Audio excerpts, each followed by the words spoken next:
Hello and welcome to Dearest Comic School, and today we will take a look at my story idea that I will share with you. It's a Commando Werewolf story. It's a story about a German soldier who falls during World War II at the OSTFRONT and gets revived again, probably as a human super soldier, but it's mixed up with some animal DNA, and he gets to be put back as a monster to fight again on the front to save the German Reich, so that they do not fall against the Russians. It sounds a bit strange, the pitch, but it is truly a story about breaking enslavement and tyranny and programming. And let me guide you to the story. So, sometimes stories disappear from my consciousness, and even let's call it moods or mood swings. Sometimes I have a story and I'm completely fire, and then the fire stops burning and I think, okay, where is the story now? Can it not be just fire, fire, fire till I get it out and then it stops? But it's not like that. It comes in waves and it goes and it comes. And this month was a month where I had an inward going, probably because the last few months were very stressful and I was doing a bunch of stuff, so I needed to have a rest. And although right now it's sunny, it's pretty cold in Germany, so it was kind of a month where you go into kind of hibernation. And this morning I woke up and I had the climax in mind and I wrote it down. And so this is very interesting if you want to start with a climax, because this is pretty much the end of the story and what's your story about. And that's my first and my last page. And let me bring you through the story. So my climax is the German soldier that gets transformed into a panther or a tiger, something like this. I mean, it's called Commando Werewolf, but he gets his own team, and we'll come to that in a second. So the climax is he pretty much kills his creator, the monster that created himself. And it's like Conan who kills then, what's his name? Not Crom, but the snake cult leader, and are pretty much like Star Wars, where Luke kills the Imperator. Well, he doesn't kill the Imperator. It's like his father does it. But here, the monster creates the thing that created him, and the climax is like something like, "I am not your puppet. I will no longer bow and conform." And that's pretty much the climax. And I think the original thought was, although I have a lot of body horror going on here, it was like, how can you escape an unhuman system, and how can you rebel against it? And yeah, we have here some Quentin Tarantino violence, and he rips his creator in two parts. He rips out, he first puts the finger or his fingernails, his tiger or panther fingernails, inside the guy who led the operation. He's our big bad. He looks a bit like this, like someone who is a scientist probably, and an officer, and somewhere on the Ostfront he has his secret laboratory.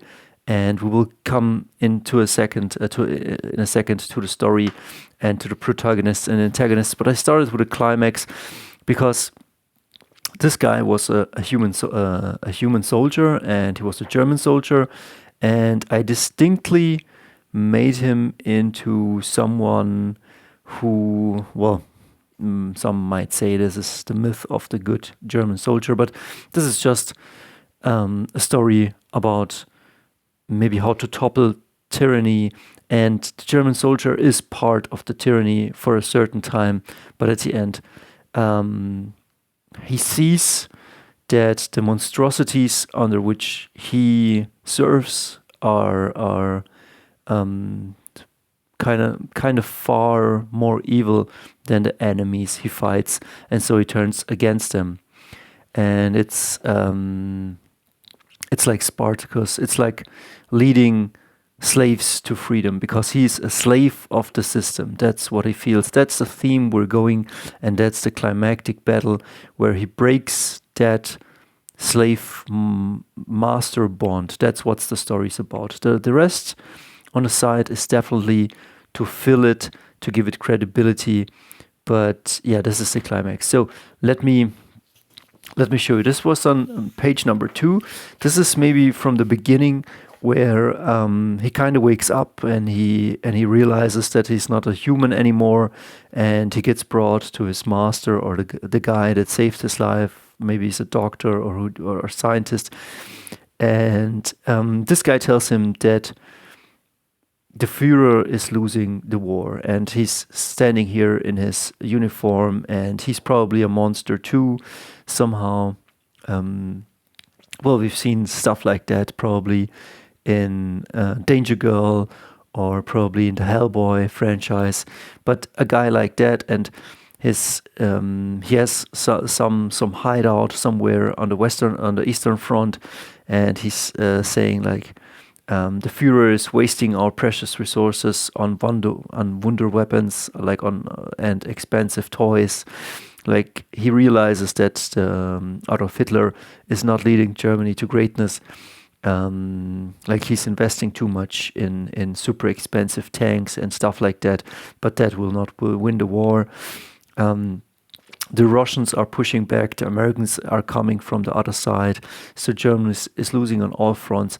And he's saying, while the soldiers at the front are eating their horses. Wait a second, this is important. Like, he says, the Führer is losing the war. He's wasting our precious resources on wonder weapons and expensive toys, while our soldiers, or the soldiers, I should write down here, our soldiers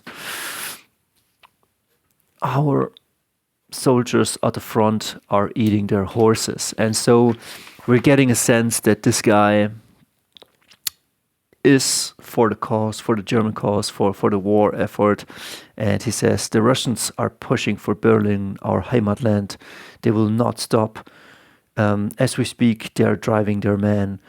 No care for their losses, killing every German soldiers, wiping, as I wrote, whipping, but it's called wiping every German soldier, wiping every German village, raping and killing women, children, and elderly slowly.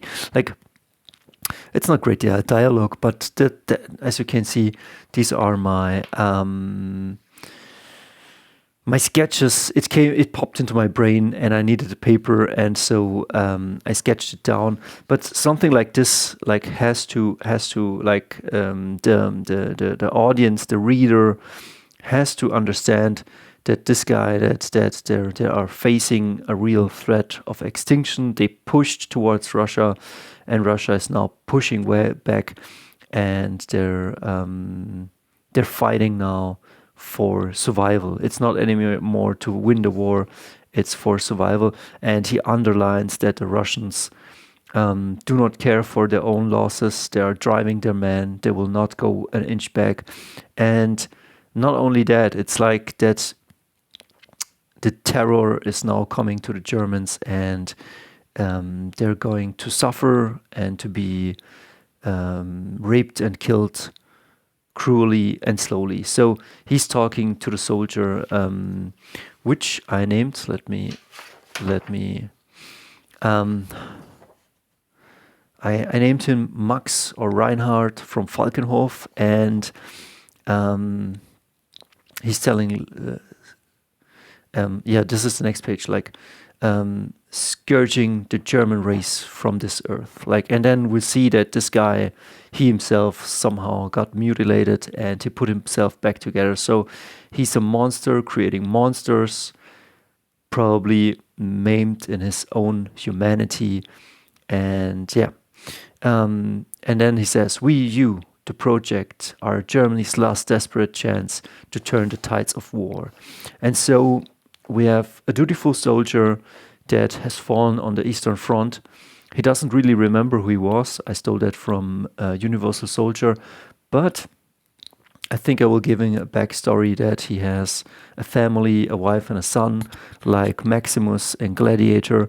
And he was probably, and that's why I want to give him like Falkenhof or something, or you know, he was a Gutsherr, somebody who owned land, probably a bit of royal blood, blue blood.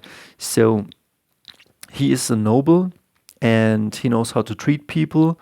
And it doesn't mean that he's perfect, but he's not from the same cloth as the other experiments that, I don't know, I have no name for my bad guy, but the other experiments are Strafe battalions. So there are soldiers or prisoners, and once they get the power or have the power, it's like the demons in Berserk. Like, they understand that their fortune is tied to the fortune of their master.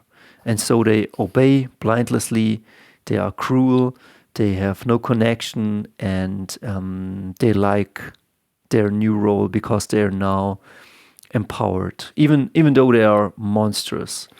Probably like the most narcissistic you can be.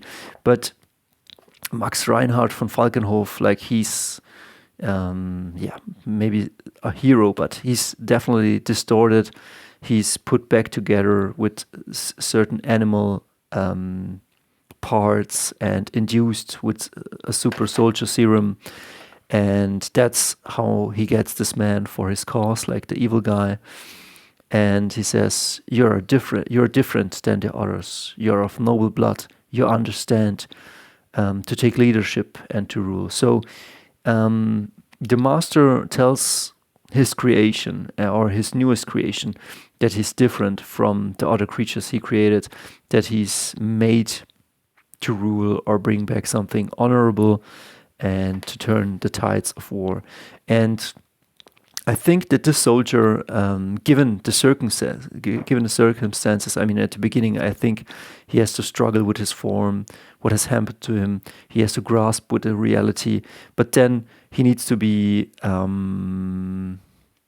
indoctrinated or won for the cause of this man and like this, whatever this is, this project to turn the tides of war with beasts and strange things.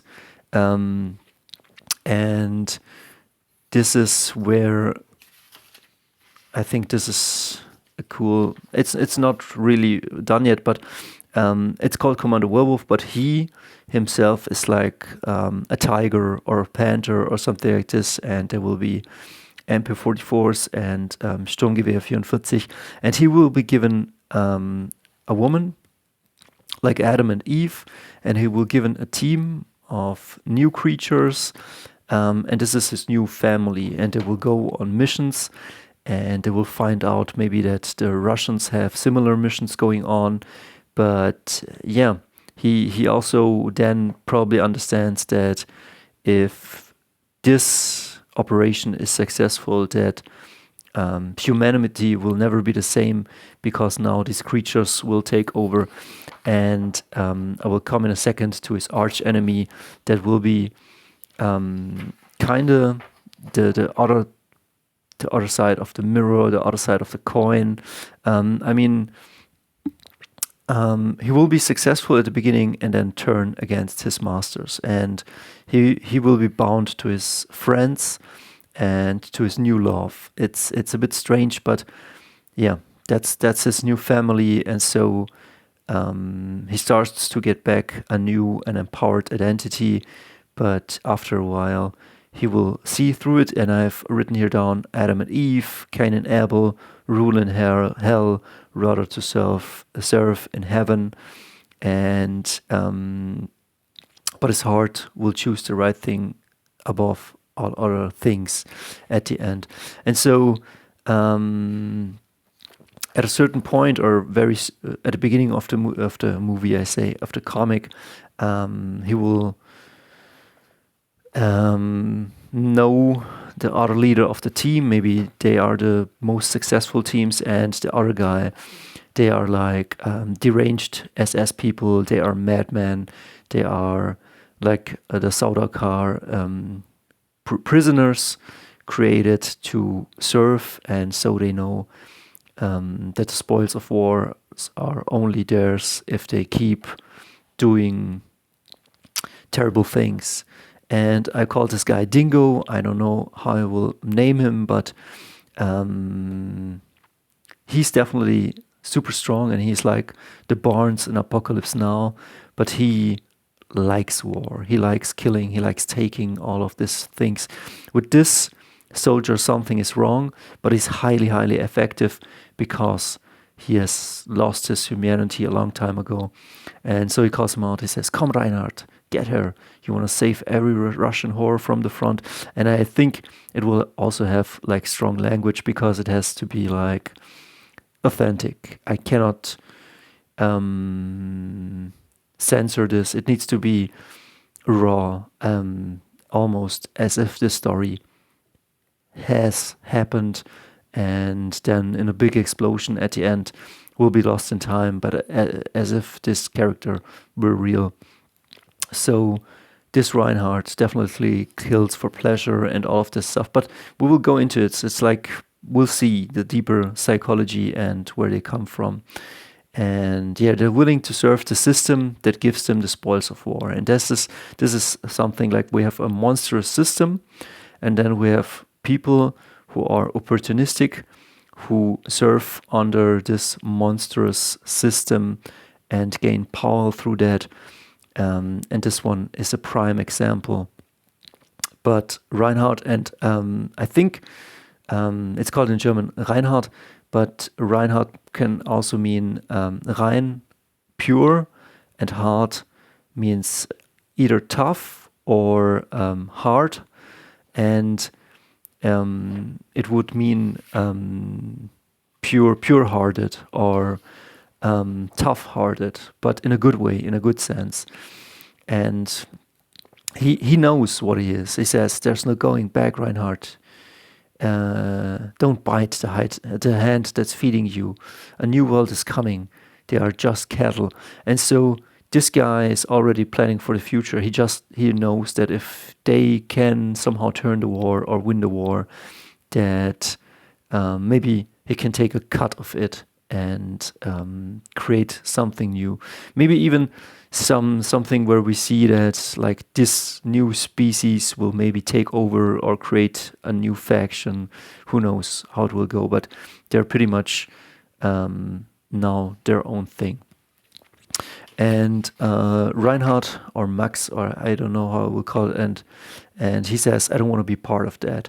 And it's not at the beginning, but maybe to the end, when they see what crimes they are doing or where it's leading to, that he then starts to exit. But I think that his team will be loyal to him. But at the end, I think everybody, or definitely probably she will betray him, because she will stand with the cause and with her master. So although this is his new family, maybe Battle Brothers and his lover, he needs to decide to abandon his new family and his new love to do the right thing and to ultimately bring an end to this reign of terror. So pretty hard decisions from him to do. And maybe they are somewhere at the OSTFRONT, and he touches a horse and he remembers some thing about his past, that maybe he was a Gutsherr, he had his own horses and his family before the war started, or he maybe was a young officer. So there must be some ties that he was raised the proper way, and that those values and the love to his wife and to children and to humanity at a deeper level keep him connected to what's right and to what's wrong, even though it is war and he doesn't want that the Russians win. But this is also not the right way. And maybe they try to remove some memories from his brain, and he's all stitched up, and I don't know, but slowly he will regain his humanity and bring an end to this reign of terror. And in the final 2 issues, they will storm the castle and fight and burn down the castle and all its enemies. He will fight his mortal enemy, this guy. Like this is like the Solid Snake, I would say, of this franchise.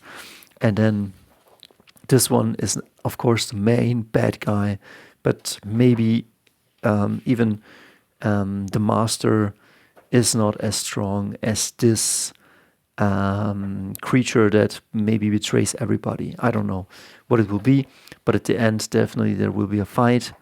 And I've written down everybody dies at the end, and Reinhardt chooses to do the right thing above all else. Yeah, I didn't write it the right way, but yeah, that's the story. That's the development. That's what I spit out this morning. Sometimes it's okay to step away from your stories, to let them sink in, to let them digest, even to forget about them, so that they can resurface at their own time with strength and purity and clarity. We'll see us. See ya.